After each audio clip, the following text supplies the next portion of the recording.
Hey everybody, this is Pixelated Therapy here with Syntherapy, a game created by Crowned Diamond Studios circa this year, and I'm looking forward to this because this is supposed to be an interesting take on mental health. The game, if I understand it correctly, focuses on an AI that is dealing with mental health issues. And so I'm thinking this would fit in with the flow of the channel, so let's do a let's play of this game. It's a visual novel, so, there's going to be a lot of reading, a lot of things of that nature. I'm going to try to make this as interesting as possible, but let's just see how it goes, okay? Oh, there are apparently mini-games. What kind of mini-games do they got for us? Bubble pop, forgery detector, neurofeedback. I'm assuming we're going to see those things in the game itself. So we'll wait until we get to those. But let's just go ahead and start the game and see what it's like. Okay, so there's therapist mode, there's ending challenge mode, there's chapter select, and then there's new game. So I'm curious as to what these two are. Very, very curious. I don't know, but we'll see. Tutorial. Use the A or D arrows to move through the game's dialogue, so I'm assuming I can go back and forth. I use the mouse to click on UI elements. And so, this will discuss topics such as anxiety, depression, and self-harm, as well as suicide and sexual abuse. And so I would like to echo what's being said there. If you are affected by any of these topics during the playthrough, either mine or anybody else's, or if you just deal with these issues, period, and you're having trouble with it, that number, if you're in the USA, 1-800-273-8255, in the UK, 0300-123-3393, in Canada, 1-833-456-4566. Please give them a call and get the help that you need. You are a valuable person, and we don't want anything to happen to you. So if you need B, call those numbers. Let someone know what's going on. Alright guys, let's start this game and let's see what happens. I have no idea what to expect. I don't know if there's voices. Most people spend their lives looking for answers to the wrong questions. They want to know how to be famous, but never ask if fame will fulfill them. They want to know how to make their family proud, but never ask if their family's happiness is worth more than their own. They want to know how to make others love them without knowing how to love themselves first. I can't give people answers, but I try to help them ask the right questions. In the late 2020s, widespread automation triggered an economic collapse. In the years that followed, hundreds of desperate people in need of counseling came to me with their hopes, worries, and seemingly endless questions. I tried to ease their troubled minds, even if I was struggling alongside them. Many of them were able to overcome their obstacles, but just as many proved to be too overburdened for me to relieve them of their pain. The only apology I could offer was a promise to keep my office open to all who needed sanctuary. 20 years later, I've learned how to help my patients answer the right questions. But now I have questions of my own. Questions I'm afraid to ask, and even more afraid to have answered. I try not to think about them, but I know I can't hide for long. We bury the past, thinking, hoping that it's dead. But it's not. Like a seed, the past spreads its roots and grows up through the ground. It starts small, but grows into something harder to overlook. A lone tree that springs up in an open field can't be ignored for long. I can't help but wonder if I can trust the fruit that will grow from such a tree. Will it taste bitter? Sweet? I don't know, and not knowing scares me. I know that the only way forward is for me to eat the fruit of my past. But I'm afraid of the answers that fruit will hold. Syntherapy.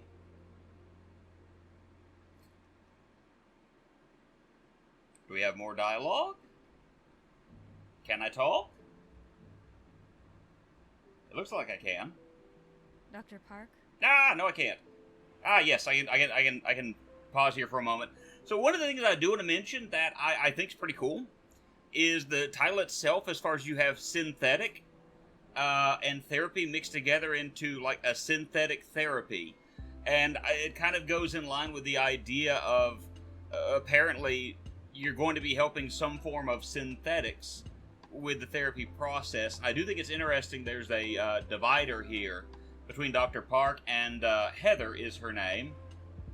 So let's kind of move forward and see what we got here. Yes, Heather.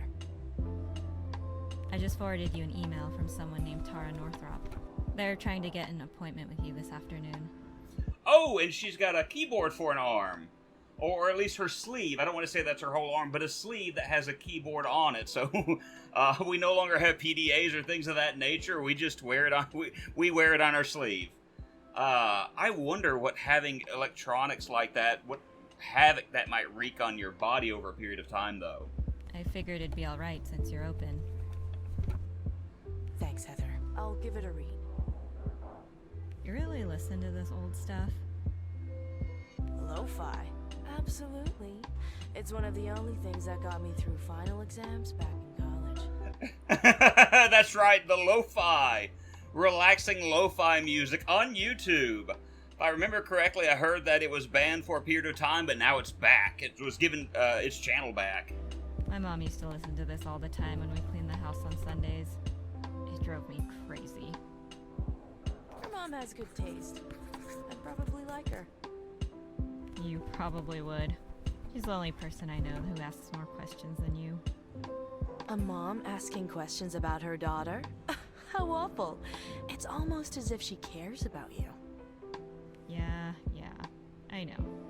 It just hasn't been easy since I moved back in with her. Don't get me wrong. I'm glad you let me intern with you, but sometimes it gets overwhelming. It isn't easy, but it will be worth it. Trust me. I appreciate hearing that. Can I get you anything to drink while I'm up? Alright, so I can use the arrow keys and the mouse to navigate, enter left to choose my response. Okay, so I can choose what I want to drink, coffee, green tea, soda. I'm not really big on caffeine, personally speaking, so we're going to go with water with ice. Some water and ice. I know, I'm boring. I'm, boring, but like I said, I'm not really big on caffeine, so, water with ice, that works. Coming right up. I really am wondering how this is going to work as a video because of the fact that I really don't get to do a lot of talking unless I just pause the game in the middle of what's going on. I'll update my software in the meantime.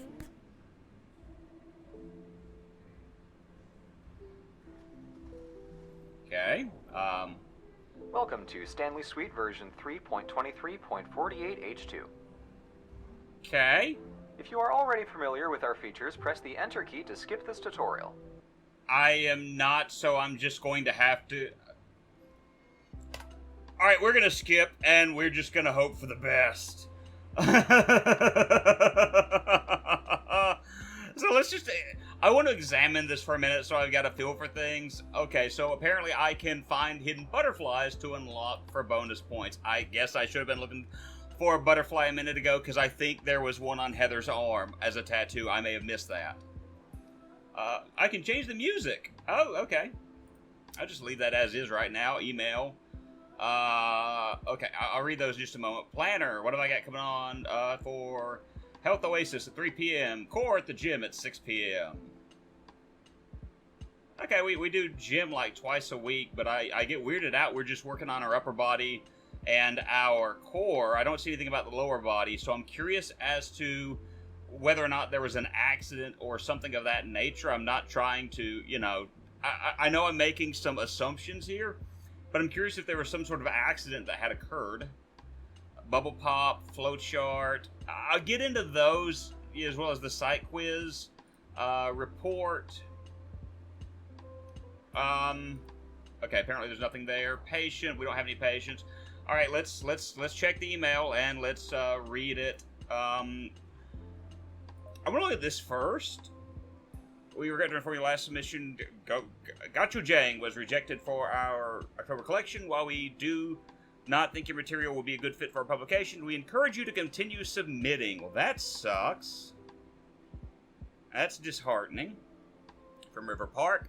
Thank you. In my application today, applying for college is a lot harder than I expected. Talked about things were like during the automation collapse, which was in 2020, by the way.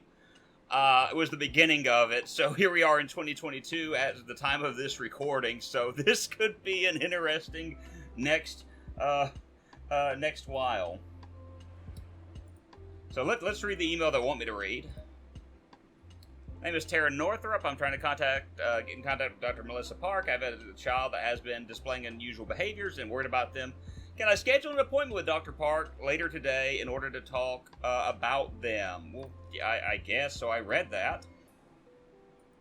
Okay, Stanley, I read it. So we're going to skip to the child coming in now or something of that nature? How does this work? Here you go. Glad my degree is good for something. Okay. I did not see... I was wrong. There's no butterfly here, but there's a butterfly here. So do I click on the butterfly? I don't know what to... Okay, apparently it was delayed, but I heard that little... So apparently I did something right. Go to collectibles, Dr. Park's office. It doesn't say that we got anything, so I don't know. I confirmed Tara for an appointment. Expect her at 2:30. 2:30! Dentist's office. I'm sorry. I'll put it on the schedule. Anything else I can do? Not right now. Alright. I'll let you get back to work. Alright, so we're at a checkpoint now? Can I click on this? I don't know, because I see collectibles, and I don't see anything here showing that it's been done. So I need to learn about the patient, but I don't know. Tara's in the lobby a bit early. Should I send her back? Okay, so this is what we're doing. Tara's in the lobby a bit early. Should I send her back? I didn't know what I was supposed to do. Yes, go ahead. I could have completely just messed things up now. Alright, we've hit some checkpoints. Dr. Park? Hi! Pleased to meet you. Go ahead and take a seat. Thanks for seeing me on such short notice.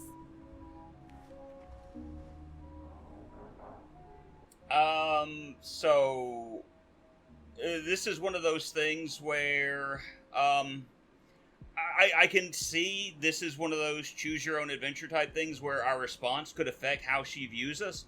I feel like if I say my schedule was open, it kind of makes it feel like I wasn't doing anything better at the time, or I really don't have any patience anyway, so it's not like, your case sounded important to me. Well, if my case wasn't unimportant, would that mean that you didn't want to, you wouldn't have seen me? So I'm thinking the first one, always willing to help, is the one that we want to pick. That's just me personally. I tend to dig too deep into this and think too hard on things that I'm saying. So we'll just see. I'm always open to help someone who needs it. +1! Ha ha! I'm not stupid. Okay, I'm not that stupid, after all. Glad to hear that. Now, what can you tell me about your child? This is an uncomfortable situation for me. I'm not quite sure where to start. At the beginning.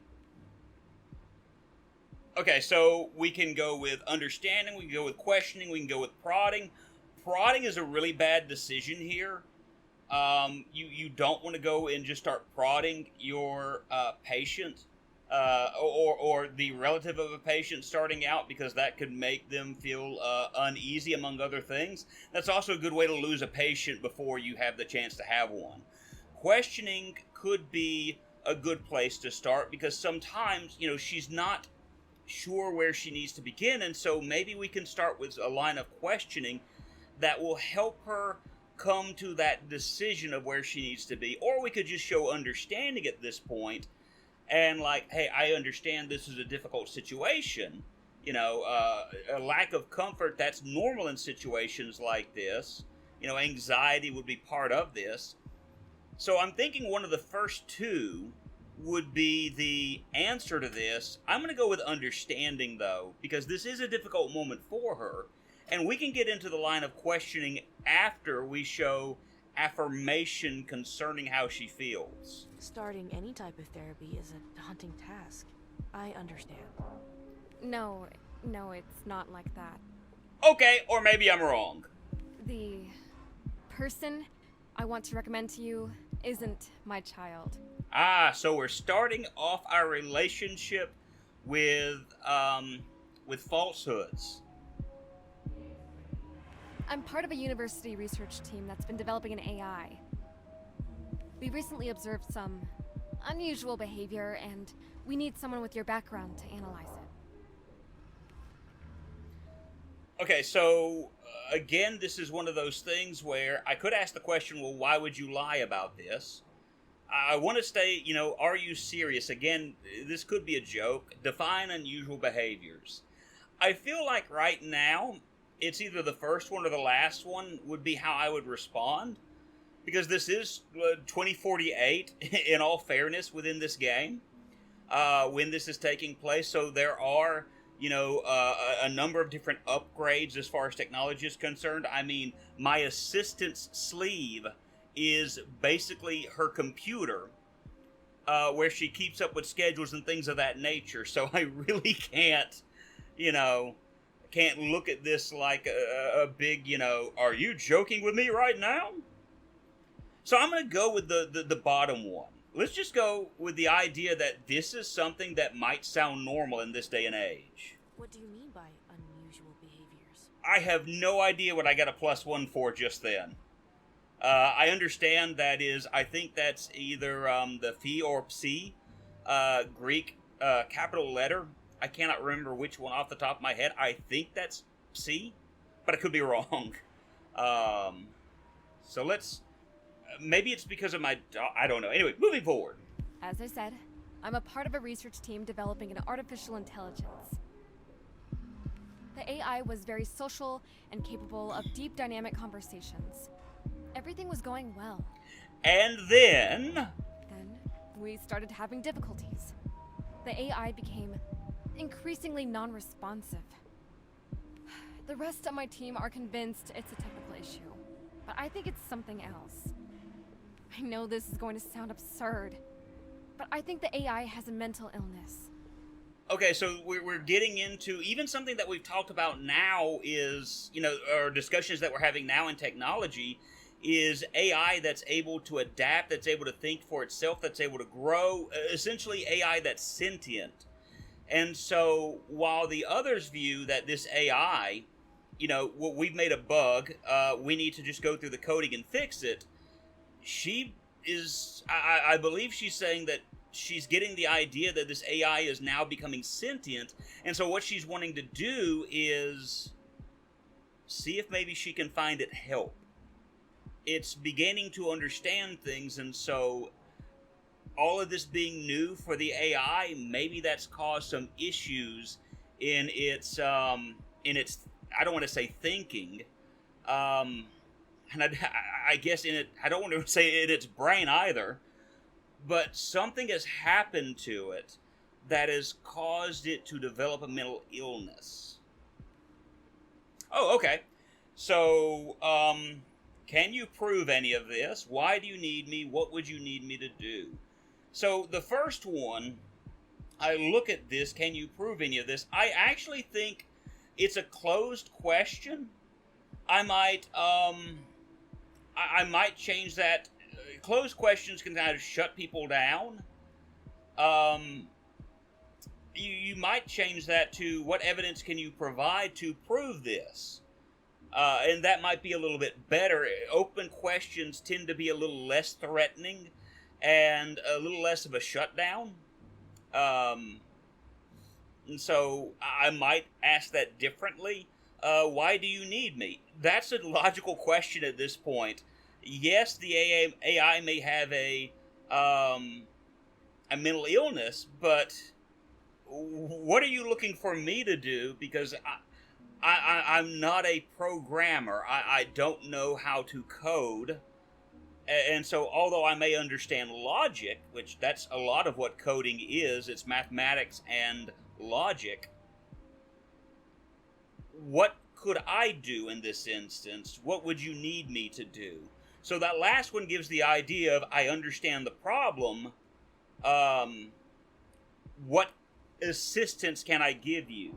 So you've got a closed question, you've got a question that may kind of, how useful can I be at this moment? And I understand, how can I assist? What would you need me to do?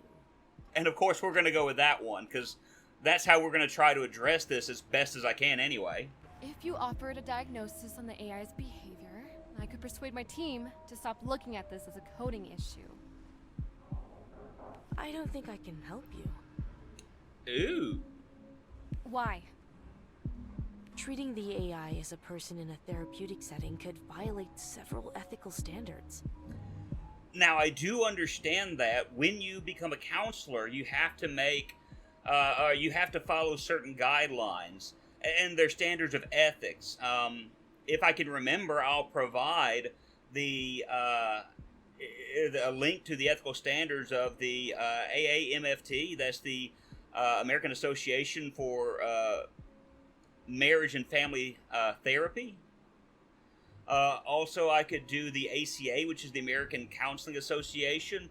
There you see as far as the guidelines towards ethical behavior of a counselor, which sadly enough, I guarantee you a number of counselors violate anyway.